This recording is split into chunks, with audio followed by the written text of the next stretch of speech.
31, it's drive time, and we're back with a request in just a moment. But it being a Friday, time for an innovation and something interesting for people to imagine as they're driving around. What do we have? Anyone who's ever been pregnant will know how uncomfortable wearing a car seatbelt can be, and even dangerous to the unborn baby in an accident.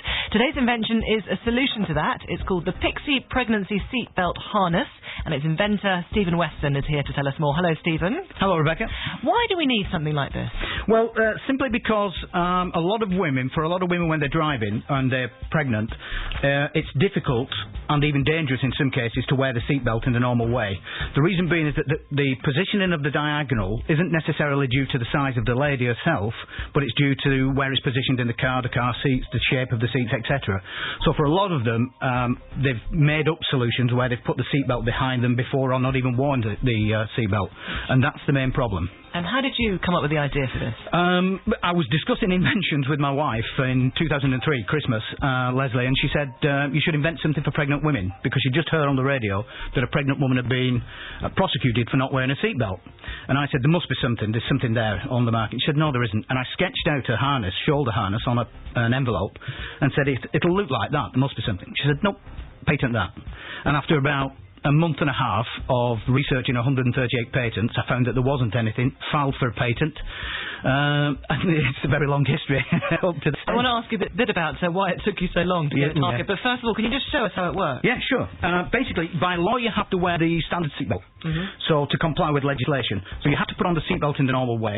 Then all you do is you fit the piXie harness behind the diagonal of the seatbelt, clip it into place with this special clip, and then you put the diagonal behind your bike.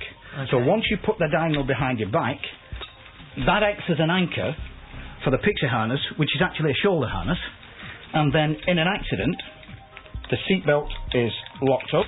So it's got the little red button that you see on all seatbelts? Yeah, it complies with all EC legislation. And that strapping looks, it's a bit like a rucksack, crossed with the kind of strapping that you'd often have for kids.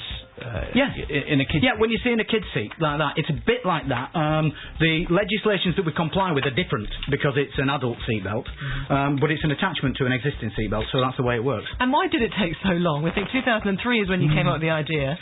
Basically, the majority of it is we have to comply with existing legislation.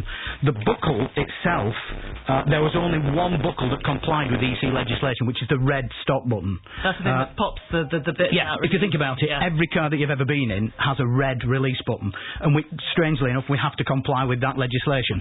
So there was only one on the market. It was big and bulky. The major mother and baby retailers didn't like the big and bulky harness buckle, so we tried to develop our own.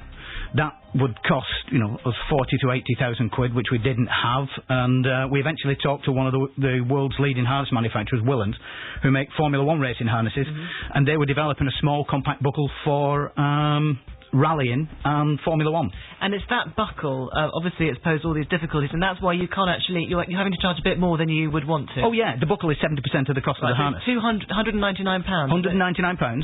Right. We'll give a discount to anybody who phones in or emails in. I wonder if is it the kind of thing that, obviously you're just going to want to have it for a few months. Yeah. While you're pregnant, you might want to keep hold of it if you're going to be pregnant again, but you could presumably pass it on to your friend in the way that, people share buggies and then people share baby clothes. Yeah, absolutely. Yeah, you can. It's like a climbing harness we used to use. You always say never give it to somebody else because you don't know when there's been an accident, but in reality we know that people are going to do that, and good luck. Stephen, sorry. No, we want everyone to have yes, we do. Obviously they want to buy a new one, but people are going and pregnant ladies are saying this is good and more. They love it. They've tested it, tried it, they've come back, said it was superb. They say it's value for money, it makes them feel safe wearing it.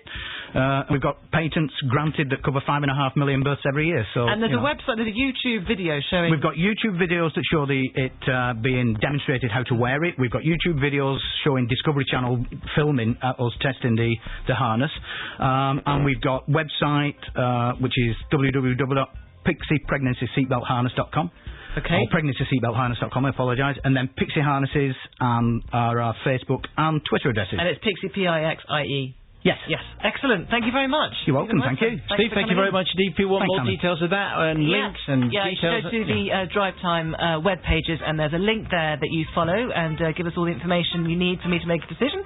And you can also send me a tweet, and I'll get in touch with you if I find it interesting. Rebecca, thank you very much indeed. See you on Monday. Have a great weekend. Steve, thank you very much indeed for your invention. So here we go.